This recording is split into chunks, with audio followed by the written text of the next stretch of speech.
Welcome to our challenge Zoom room, the Beal team, and it is February 4th.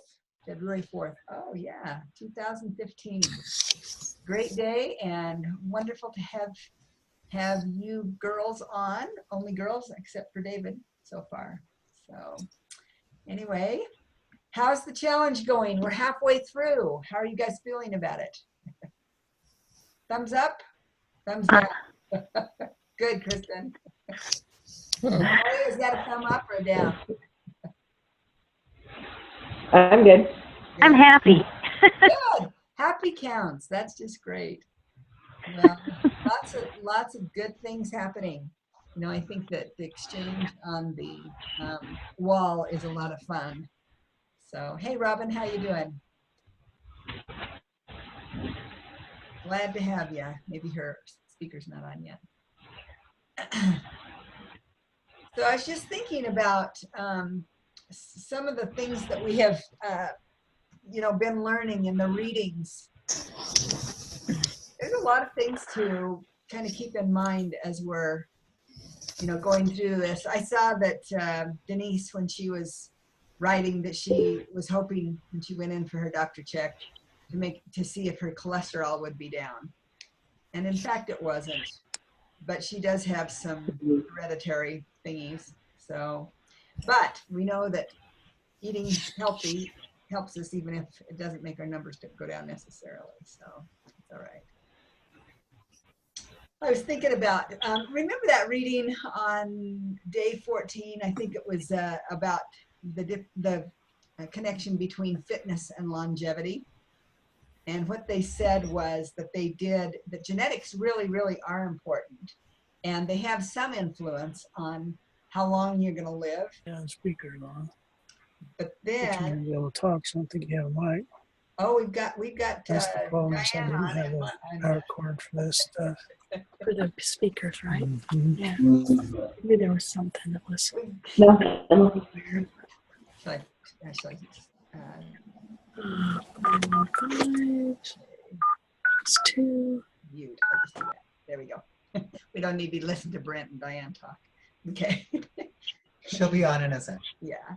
Anyway, so one of the things that they talked about as far as genetics being important is they talked about having the twins. Do you remember this reading where they had identical twins that were raised in, so they had the same blood, the same everything, and who is going to live longest? Anyway, they put them in different environments and different lifestyles, and they demonstrated that genetics had only about a 20 to 30% influence on your health and longevity. So genetics are important, but the other 70 or 80% is your lifestyle and daily behaviors. And so what they found out too was that a big contributor to longevity was muscle mass. Does that scare you like it does me? Yeah. So muscle mass is really an important, but you don't have to pump iron. They're just talking about stay active with your muscle mass as you like do stairs and do the dishes by hand and go for a walk during the week. So, those are nice things that you can do. Okay, we better find out who's on. Diane, are you on? Yeah, I'm on the phone, but I can't get the camera to work again, so at least not yet. But Okay, I'm on the phone. Okay, we've got you. I'm going to rename you and put you on. That's her, and this is her too. Yeah. Okay, so we've got double Diane. This is awesome. And welcome, Denise. Good to have you. We already talked about you. You can listen to the playback and hear what we said.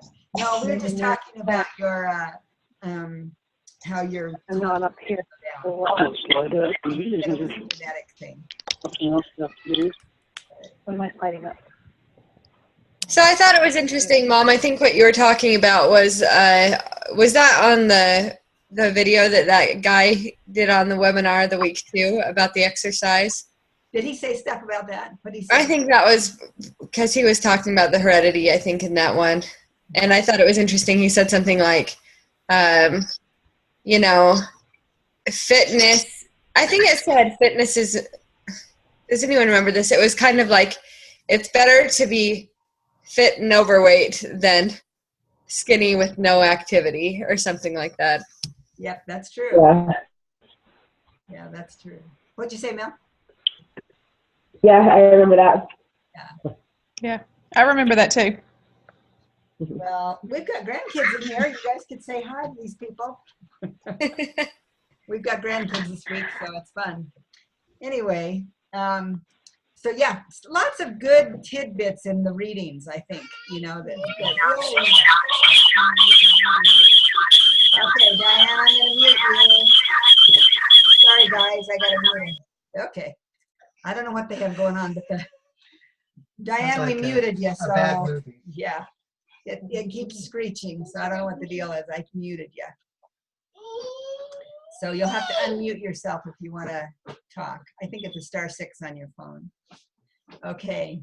Anyway, so, and another thing that I liked in the readings was, remember the one that talked about actions that will encourage weight loss? You guys remember that? Like what? Was it the neat stuff or was it different? It was, well, those are good things too, but they were talking about eating your first meal replacement or eating within the first hour of waking up, and don't over-exercise. And some of these are, you know, just if you over-exercise, you've got to have food to compensate. I mean, you've got to have food to Support it. yeah, support and fuel your body. So, and that you don't skip meals. It's you know, all these things that we've learned for years and years. I mean, or thought that we shouldn't eat very much, exercise like crazy. They actually backfire on us. So anyway. I have a question for you. I've been in a couple situations lately where I've eaten something and I'm not really hungry, but I'm trying to decide if it's better to balance it out with proteins and eat more calories, or if it'd be better to leave it alone. David, take it away. Oh. Well, it's a hard question, I guess. The calories figure in as well a little bit, of course, but is the carbohydrate a good carbohydrate that you're No. being tempted by? Let's say that I splurged on like a cookie, and so is it better to eat a protein shake even though I'm not even hungry at all? Or is it better to just leave it alone and go to bed? You know, I have done that just to balance it out. And it seems to have a benefit for me. Because, you know, sometimes real life enters in and you do have a cookie, or you go to someone's home and they give you a piece of pie or something. And I have been one to offset with the protein once I got home. Yeah. But to do that every day isn't probably the best way of carrying on. I think that the tactic is that because you ate something that is a high calorie thing, that it shoots your blood sugar up, and the idea is to bring it down so that you don't get sugared and want more sugar. Maybe, I don't know. Yeah, but if you're going to bed, like that's what I'm. Yeah. I don't know, Denise. Come on, you've been around the block. Tell us. Okay, so if it were me and I went and did something I shouldn't have done, I would have gotten on my elliptical and tried to burn it off. But you know, that's not necessarily. I don't know who that was, but that is what I do. Lori, what do you do? What she just said, if I ate the cookie and it said on the package 210 calories, then that evening I'm on my elliptical till it says 210 calories. That is the Wow. ultimate punishment. Good job, guys. I love it. You pay for what you eat. That's great. My quote is, if you eat like a pig, you run like a horse. I love it. I've got to Robin, tell you a really bad one. Okay, so this is like really bad. Okay, so whatever night it was, a few nights ago, I did not want to get on my elliptical, and I went in and had a cookie, because then I knew that if I went and had a cookie, it would make me get on my elliptical, and then I would exercise. Oh, Wow. that is funny. That's some serious self-control right there. Yeah. How do you get yourself to exercise cooking? Okay, that's good. Robin, what do you do if you eat something evil? I try to work out really hard. Do you? Same thing? Okay. Wow. Is that what you do, Peggy? Are you one who punishes yourself for eating something with exercise? I don't really punish myself. I do try to work out, but I don't punish myself. Oh, good. I just start over the next day. That's all good right. too.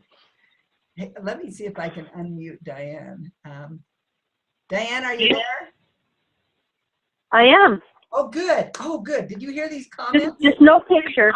I can see you, but you just can't see me. I don't know what the deal is, but Yeah, and oh well. you were so screechy, I muted you. So anyway, so what Yeah. do you do, Diane? Tell us the advice from a pro. Oh boy. Because there's pie all around me today. Pie everywhere. Because we're serving it to people, Oh, and it's rough. And so definitely, I think I just have to try to burn it off.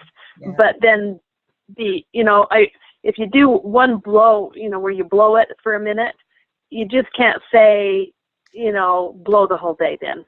Right. I can't do that. You just have to stop and say, okay, I'm done. Like 3 pieces of fudge is enough. Yeah. And if you can't get to your elliptical, well, you've got to talk yourself into, I'm still a good person, right? Melanie, what about you? What do you do? I just feel guilty. I just feel guilty. Yeah. I think that's one of the big deals is trying to talk to yourself and be kind to yourself, and yeah, if you can get on your elliptical, it makes you feel happy, do it. I mean, that's just fine. But if you really, really feel bad, then, sometimes the damage is worse. You're feeling bad than having eaten the cookie. So, kind of have to, you don't want to go into the diet mentality, which is, I can't ever have cookies. And if I do, I've got to exercise to death. The diet mentality is scary. What you want to have is the health mentality, which is, I eat healthy. Oh, I had a cookie.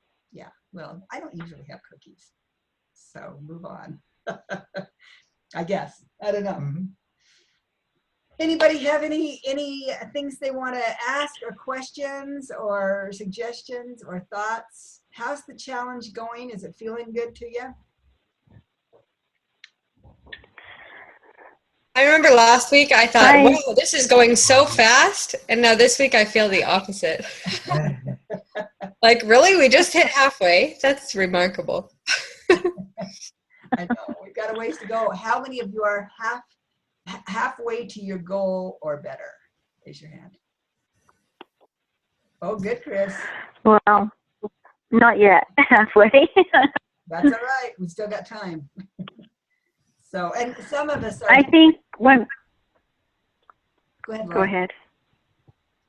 I was wondering, when I first started the first week, I wasn't really exercising. I was focusing on learning how the website worked and food and stuff. And I lost, like 1.5 pounds or something in the first week. And it seemed like when I started doing exercises, it's not coming off as fast as like, I don't know what it is. Like, is it a muscle? I don't know what it is. It just feels like I'm not losing it as fast, even though I'm exercising. Isn't that interesting? Every body is so different and it changes from day to day. I saw a discussion on our site that was on, do we weigh every day? And what does that do to you to weigh every day? And, there's so much fluctuation in there. It's really baffling. So I don't know. What do you think about thinking about a number? Do you think, being committed to healthy eating is the better way, and then hope that it comes out okay in the end of our 6 weeks. Well, I used to think that way, but now I think, no, I need to get my heart rate going for health benefits other than losing weight. Yeah. You see, I've worked in medical clinics, you know, I do medical billing, Uh-huh. and it was for a office where there was a lot of retirement people, seniors that come in and get their medicines.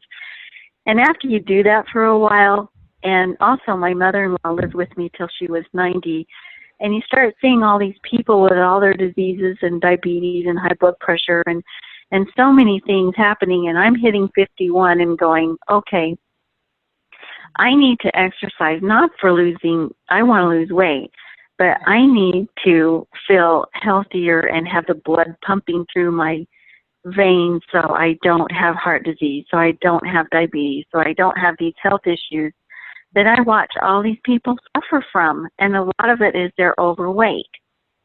And, you know, the doctors, we all talk, you know, in the break room, and the doctors feel bad because as many times as they tell them you need to, you know, cut your sugar and you need to watch your diet, and it's in every progress note of so many people.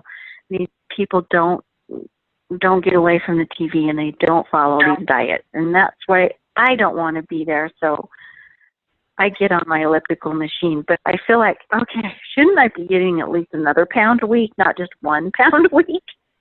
Hey, Lori, I'll tell you that last time I was on the challenge, that same thing happened to me. I mean, I was like steadily losing, and then all of a sudden I just it stopped, and nothing changed. And my calories, I mean, I was tracking every single calorie that went into my mouth. I was, my elliptical and all of that. And then it just like, but then I don't know, I guess I don't remember how long it went by, but then it kicked back in. So I don't know what it was, but just, hang in there, because that happened to me too. And I was thinking the same thing. Is it just that I'm getting so much muscle or what? But then it kind of continued on. Huh. Okay. You do reach plateaus for sure. Yeah. And sometimes it helps to jumble things up a little bit, try different things. And sometimes you just have to patiently wait. Wait it out. It's true. And also sometimes you can exercise too much and maybe you need more food. Yeah, actually, my husband was told once that because he stopped losing weight, and he was told once that, I mean, he's not on the challenge, but just from losing weight otherwise, that he wasn't having enough calories. Mm-hmm. And so your body can go into a state of, I don't know what it's called, but that's starvation.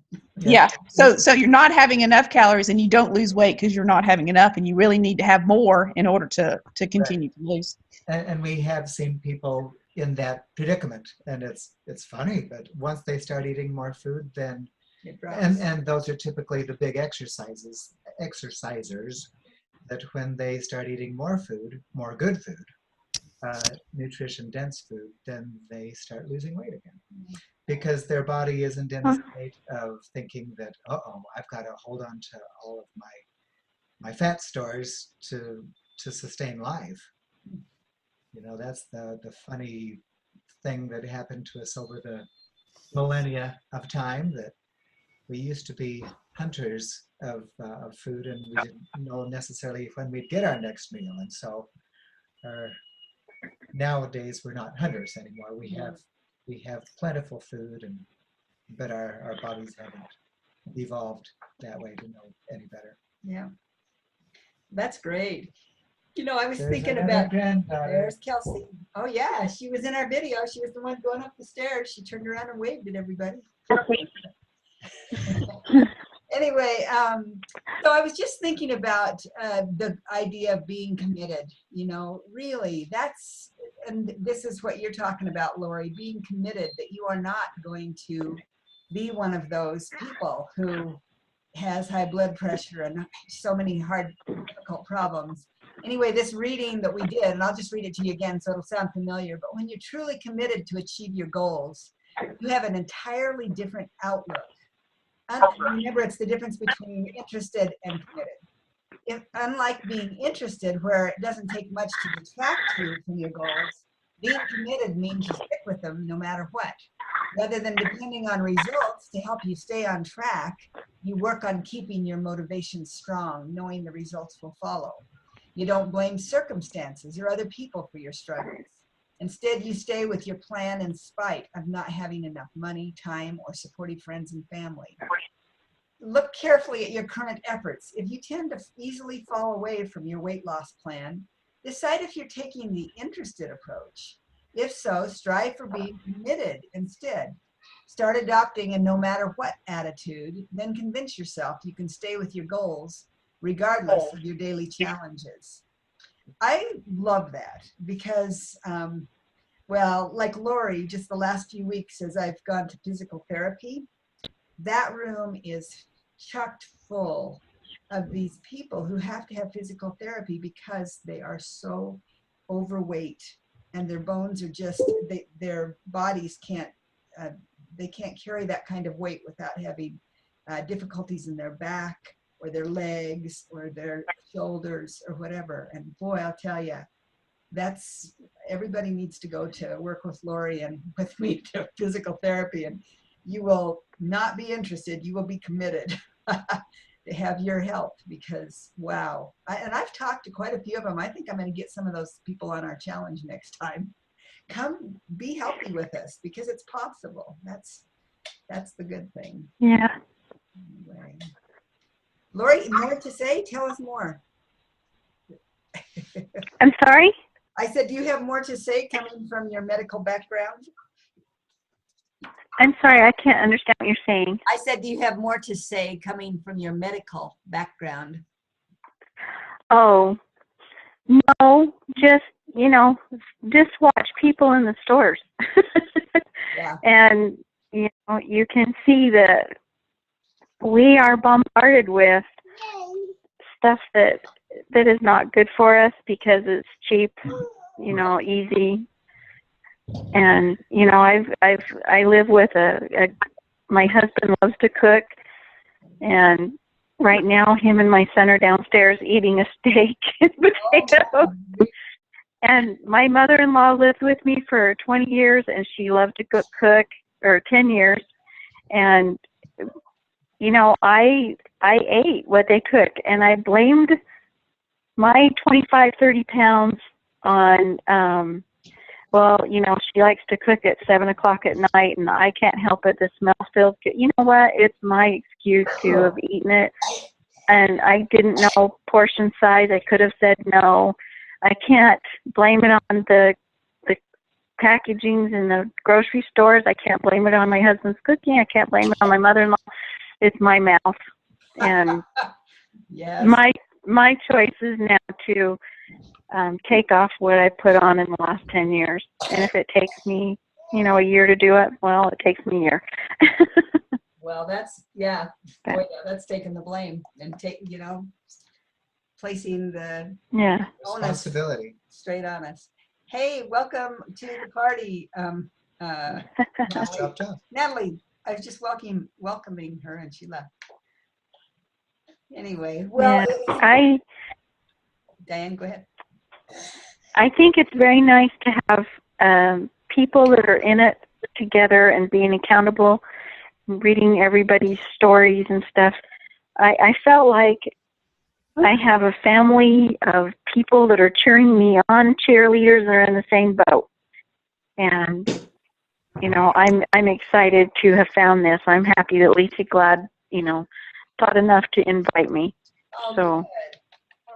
We're glad you joined us. This is just great. Yeah. Natalie, welcome to the party. You just joined. Hi. Great to have you. We've just been talking about being determined and making this thing work and taking on the responsibility. Oh, yeah. No excuses. There's no excuses, no matter what you say. That's right. It's all us. It's on our shoulders. But we can do it. We have the tools and we have the knowledge. So Natalie, tell us something. Tell us about yourself. Introduce yourself to us. I don't know. Trying to get it a good lighting here so I can see. You look great. Who's on the phone? Okay, so we've got Melanie and Kristen. You know those guys. These three girls Hi. are all nursing mothers, and so they've been in cahoots talking. Hi. And then Denise is on here, Diane, Lori, we've got Peggy Hall, and we've got Robin. So all the important people, and David. We've got David and Logan, Owen representing the male factor. Right. Anyway, so yeah, nice to have you on, Natalie, for the last few minutes, because we're just about done here. Finally. Uh-oh, she froze. Anyway, anybody else have anything they want to say before we call it a day? Robin, you didn't say much. Not really feeling too good today. Aren't you? Oh, that's too bad. You and Peggy are under the weather. That's not good. Well, hang in there. Have some chicken soup or something. Okay. All right. Hey, everybody, until next week. Unless you have something to say, speak now. All right. Hey, thanks for getting Good luck, everyone. Yes. Thanks for your contributions. Oh, yeah. So great to see you. We'll see you. Thank you. Bye-bye.